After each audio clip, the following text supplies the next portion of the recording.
변화시만한 믿음이라는 제목으로 말씀을 전가하도록 하겠습니다.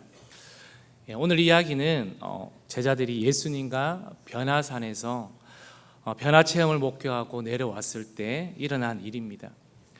변화산에 예수님과 함께 베드로, 야고보, 요한을 데리고 산에서 내려왔으니 산 아래에는 9명의 제자들이 남아 있었지만 그들이 귀신 들린 아들을 고치지 못하고 있는 장면을 오늘 성경은 말하고 있습니다. 그러면서 예수님은 제자들을 나무라며 겨자씨만한 믿음을 말씀하고 있습니다. 이 새벽에 겨자씨만한 믿음으로 성장하기 위한 세 가지를 말씀드리도록 하겠습니다. 첫 번째입니다. 견고한 믿음입니다. 사람이 기도 응답을 받지 못한 것도 믿음이 없는 까닭이요, 또한 어려운 일을 해결하지 못하는 것도 약한 믿음 때문에 그렇습니다. 겨자씨만한 작은 믿음이라도 견고한 믿음이 있다면 어떤 어려운 일도 이겨낼 수 있습니다. 우리가 알다시피 겨자씨는 참깨처럼 매우 작습니다. 그런데 주님은 믿음의 사람들에게 겨자씨만큼도 없는 그 믿음을 책망하셨던 것입니다. 바다에 나간 제자들이 풍랑이 일자 두려워 떨며 뱀이 창에서 주무시는 주님께 와서 주야 우리가 죽게 되었나이다 라고 하자 주님이 말씀하십니다. 너희가 어찌 믿음이 없느냐 하면서 꾸짖으시는 장면도 나옵니다. 지금 믿음의 주인이요 자연을 다스리며 기적의 주님이 함께하고 있음에도 불구하고 자신들의 문제를 어느 때든지 돕는 분이 배 안에 계시는데 왜 호들갑 하느냐라고 주님께서는 우리에게 다시 반문하시는 것입니다. 주님의 전능하심을 믿는다면 그렇게 불안하고 두려워할 필요가 없다는 겁니다. 정말 중요한 순간에 그들의 믿음은 산산조각 난 것을 볼 수 있습니다. 믿음이 약해도 아주 약했던 것이죠. 때때로 현대 그리스도인은 믿음의 테두리 안에 살지만 정작 전혀 믿음이 없는 모습을 보일 때가 많습니다. 평소에는 기도하면 하나님이 들으신다는 생각을 우리가 갖고 있습니다. 그렇지만 정작 중요한 순간에는 하나님보다 다른 것을 더 의존합니다. 하나님을 의지하는 믿음이 어디를 갔는지 찾기가 어렵습니다. 겨자씨만한 믿음이 있다면 어려움이 닥칠 때, 믿음이 흔들릴 때 하나님께 우리는 단단히 엎드립니다. 그런데 그런 모습보다 그냥 우리는 다른 대체물로 덮어가거나 안주하려는 신앙인의 모습들도 볼 수가 있습니다. 성도님들, 이번 추석에 친척들을 만나며 어떤 관계에 어려움이 있었습니까? 또한 힘든 상황에서 갑자기 분노가 생겼을 땐 어떻게 하셨습니까? 이럴 때 우리는 하나님 앞에서 자기 모습을 비춰보며 자기의 부족함을 깨닫는 견고한 믿음이 필요합니다. 부부에게, 자녀에게 문제가 발생할 때 우리는 하나님께 나아가서 하나님의 뜻은 어디에 있습니까? 묻는 믿음이 필요합니다. 그냥 그 감정에 따라 있는 대로 행동하는 것이 아니라 겨자씨만한 믿음으로 흔들리지 않도록 우리는 날마다 하나님께 물으며 나아가야 한다는 것입니다. 겨자씨만한 믿음만 있어도 우리는 위기를 만날 때 기도하며 이겨낼 수가 있습니다. 그런데 큰 위기나 시험 앞에서 믿음이 힘없이 쓰러지는 것을 보면 우리에게 겨자씨만한 믿음이 조차 없는 것을 우리는 볼 수가 있습니다. 우리가 필요한 것은 아주 거대한 큰 믿음이 아닙니다. 겨자씨만한 작은 믿음을 성경은 말하고 있습니다. 하지만 견고한 믿음입니다. 풍랑에 쉽게 흔들리거나 썰물에 떠내려가는 약한 믿음이 아니라 어떤 세파에도 흔들리지 않는 믿음, 어떤 시험이나 유혹에도 무너지지 않는 바로 견고한 믿음이라는 것입니다. 우리에게 겨자씨만한 믿음이 있어도 산을 옮길 수 있다고 하셨고, 겨자씨만한 믿음이 있다면 어떤 어려움도 이겨낼 수 있다고 성경은 말하고 있습니다. 겨자씨처럼 작지만 어떤 파도에도 사라지거나 휩쓸리지 않는 강하고 견고한 믿음이 어느 때보다 필요한 시기입니다. 작지만 견고한 믿음으로 승리하는 저와 여러분이 되시기를 소망합니다. 두 번째입니다. 생명력 있게 반응하는 믿음입니다.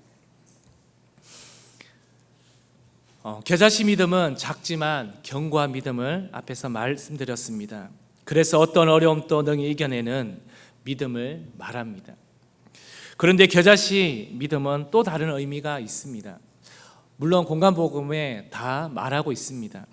특별히 누가복음 13장에 보면 겨자씨는 점점 자라서 열매를 맺는다고 말하고 있습니다.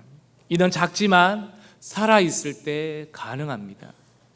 겨자씨를 땅에 심어 보십시오. 땅 속에서 꿈틀거리며 싹이 나오는 것을 볼 수 있습니다. 살아있기에 반응한다는 것입니다. 성장하는 것입니다. 여기에 겨자씨의 특징이 있습니다. 하지만 죽은 씨앗은 다릅니다. 죽은 씨를 심기면 땅이 꿈틀거리지도 않으며 어떠한 반응도 일어나지 않습니다. 죽어있는 하초나 나무에 물을 한번 줘보십시오. 전혀 반응이 없습니다. 그러나 생명이 있는 화초나 꽃은 시들어 있는 것처럼 보이지만 물을 주어 있을 때 다시 살아나는 것을 봅니다. 그것은 그 식물과 하초의 생명력이 남아있기 때문에 그렇습니다. 죽어 있는 것은 반응하지 않습니다. 만약 우리 믿음이 죽어 있다면 이런 믿음은 어려운 일을 만날 때도 쉽게 무너지는 것입니다. 그저 사탄이 이끄는 대로 우리는 따라 살아가게 됩니다. 왜냐하면 믿음이 살아있지 않고 죽어있기 때문에 그렇습니다. 하나님이 죽어있는 믿음에는 응답하지도 돕지도 않습니다. 성경은 말합니다. 믿음은 어디에서 난다고 했습니까? 들음에서 난다고. 우리는 정답은 너무나도 잘 알고 있습니다. 오늘처럼 이렇게 말씀이 홍수처럼 널리 퍼져 있는 이 시대에 우리는 너무나 많이 듣습니다. 오늘 로마서 10장 17절 말씀을 한번 읽어볼까요? 그러므로 믿음은 들음에서 나며 들음은 그리스도의 말씀으로 말미암았느니라. 예수님을 따라가는 제자들도 바로 예수님 곁에서 말씀을 들었습니다. 어느 누구보다도 예수님의 말씀을 가까이에서 수없이 들었던 제자들입니다. 그런데 왜 그 제자들에게 믿음이 없었을까요? 정말 어떤 능력이 나타나야 할 그때에 왜 믿음이 작동하지 않았을까요? 그들의 들음은 어떤 들음을 말하는 걸까요? 뭐가 그 제자들에게 잘못된 것일까요? 야고보서 1장 22절에 이렇게 말하고 있습니다. 한번 읽겠습니다. 너희는 말씀을 행하는 자가 되고 듣기만 하여 자신을 속이는 자가 되지 말라. 말씀을 어떻게 하는 자라고 말하고 있습니까? 행하는 자, 이 뜻은 삶으로 순종하는 자, 말씀을 지키는 자라고 말하고 있습니다. 바로 말씀을 지키는 자가 나를 사랑하는 자라고 예수님은 강력하게 제자들에게 말씀하고 있는 것이지요. 이와 같이 성도의 귀에 아무리 은혜로운 설교가 들리고 아무리 하나님의 생생한 음성이 들려도 믿음이 죽어 있으면 믿음으로 반응하지 않습니다. 우리는 하나님의 말씀을 들을 때 생명력 있는 믿음으로 반응하시는 믿음의 성도님들이 다 되시기를 소망합니다. 예수님께서 지나가신다는 말을 듣자 혈루증을 앓던 여인의 그 가슴에 불이 붙었습니다. 주님을 만나면 자신의 병이 나을 것이라는 그 믿음이 요동쳤기 때문에 그렇습니다. 주님이 지나가시자 사람들의 틈바구니를 지나치며 주님께 나아가 주님의 옷자락을 와락 붙잡았습니다. 이것은 그녀가 주님의 몸에 손만 대어도 병이 나을 것이라는 믿음이 있었기 때문에 그렇습니다. 그녀의 믿음에는 바로 생명력 있는 반응하는 믿음이 있었기 때문에 그렇습니다. 그 순간 예수께로부터 즉각 능력이 나갔고 그녀의 혈류의 근원이 말라버렸습니다. 그러자 주님이 말씀하셨습니다. 사랑하는 딸아, 내 믿음이 너를 구원하였느니라. 평안히 가라 라고. 이 여인의 믿음은 바로 살아있는 믿음, 일상에서 붙잡는 반응할 줄 아는 믿음이 그녀에게 있었던 것입니다. 그 믿음을 보이시고 예수님의 능력과 축복과 구원을 베푸셨던 것이지요. 하나님은 살아계심을 보여주시되 어떤 사람에게 응답하시느냐? 바로 믿음으로 꿈틀거리며 반응하는 사람들에게 하나님은 믿음을 보이십니다. 우리는 기억해야 합니다. 우리가 말씀을 듣다가 성경 읽다가 기도하다가 찬양하다가 조금만 믿음의 반응을 보여도 바로 하나님이 하늘 문을 여시고 은혜를 베푸실 줄로 믿습니다. 구원을 허락하십니다. 축복을 부어주십니다.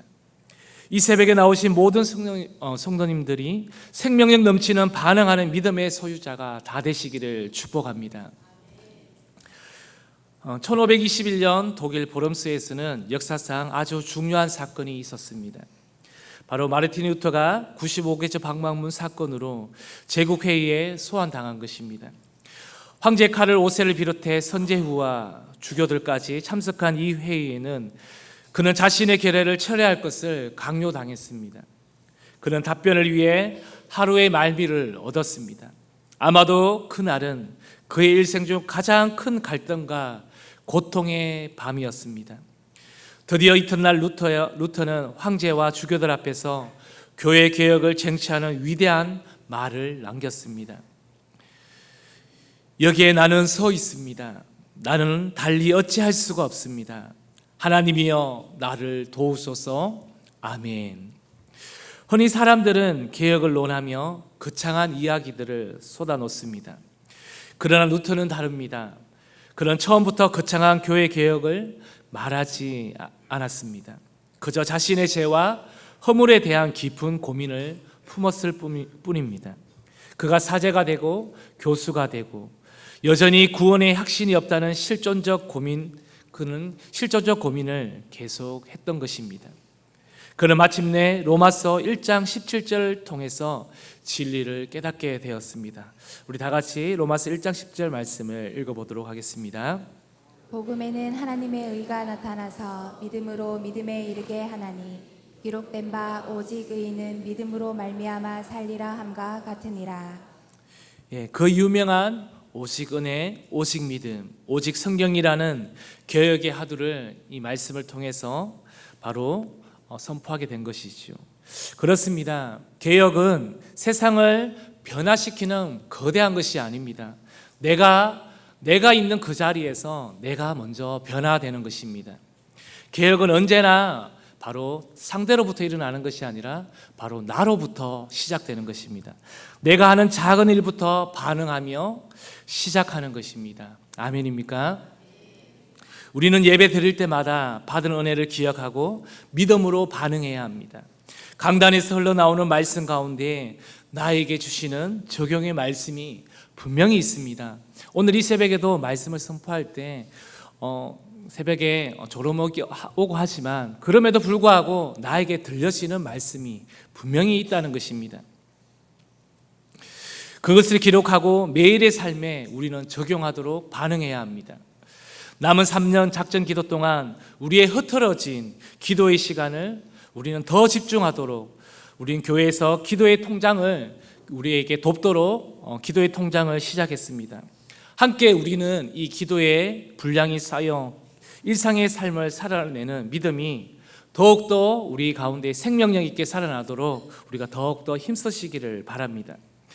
반응할 줄 아는 믿음, 생명력이 있는 믿음만이 새로워질 수 있습니다. 살아있는 믿음만이 말씀에 순종할 수가 있습니다. 작지만 살아서 반응하는 이 새벽에 나오신 모든 성도님들 되시기를 소망합니다. 마지막 세 번째입니다. 결실을 맺는 믿음의 눈입니다.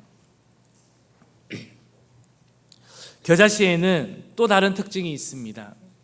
아주 작은 씨지만 땅속에 들어가면 살아있기에 결실과 열매를 맺습니다. 여기에 겨자씨의 매력이 있습니다. 누가복음 13장에 아까 조금 전에도 말씀드렸지만 이 겨자씨가 매우 작지만 점점 자라서 열매를 맺게 됩니다. 싹이 나서 자라고 큰 나무가 되어 그 속에서 많은 새들이 와서 깃들인다는 것입니다. 비록 눈에 보이지 않을 정도로 작은 씨앗이지만 그것이 언젠가는 점점 커서 큰 인물이 되고 큰 일을 하고 불가능한 일도 하도록 하나님이 역사하십니다. 우리는 겨자씨를 심고 물을 주고 가꾸지만 하나님이 자라게 하시고 결실을 맺게 하시는 분이십니다. 하나님은 우리가 상상하고 생각하는 수준을 뛰어넘는 큰 일을 이루어 가시는 분이십니다. 아주 작은 소망이라도, 아주 작은 선행이라도 그 일을 통해서 열매를 맺게 하시는 분이십니다. 우리나라를 한번 생각해 보십시오. 120년 전에 선교사님들에 의해서 이 나라에 복음이 전파되었습니다. 곳곳에 병원과 학교가 설립되었습니다. 문명이 퇴치되기 시작했습니다. 천민들의 인권이 향상되었습니다. 어린아이와 여성의 권리가 향상이 되었습니다. 물질적으로도 많은 지원을 받게 되었습니다. 우리나라가 지금 경제적으로 잘 살고 있는 것도 바로 선교사님들이 뿌려놓은 기도와 물질과 헌신과 사랑이 녹아져 내려 있기 때문에 하나님의 주신 그 축복이 우리들에게 고스란히 열매 맺고 살아가는 것임을 믿으시기를 바랍니다. 하나님은 아브라함에게 말씀하셨습니다. 너는 복의 근원이 될지라. 하나님은 지금 또 그 믿음의 후손된 우리에게 계속해서 말씀하십니다. 너는 복의 근원이 될지니라. 아멘입니까? 물론 우리가 하나님의 축복 속에 잘 사는 것도 좋습니다. 그러나 너로 인해 내 가족과 내 이웃과 내 주변에 있는 사람들이 함께 복을 누리면서 살아간다면 그것보다 더 큰 축복이 어디에 있겠습니까? 몇 번은 들어보셨겠지만 분당 우리 교회 이찬수 목사님의 간증입니다. 읽어드리겠습니다. 아버지는 정말 교회를 사랑하셨다. 조그만 개척교회 담임 목사였는데 교회를 위해 40일 동안 금식 기도를 하시다가 그만 17일째 되던 날 세상을 떠나셨다. 당시 나는 하나님을 이해할 수가 없었다.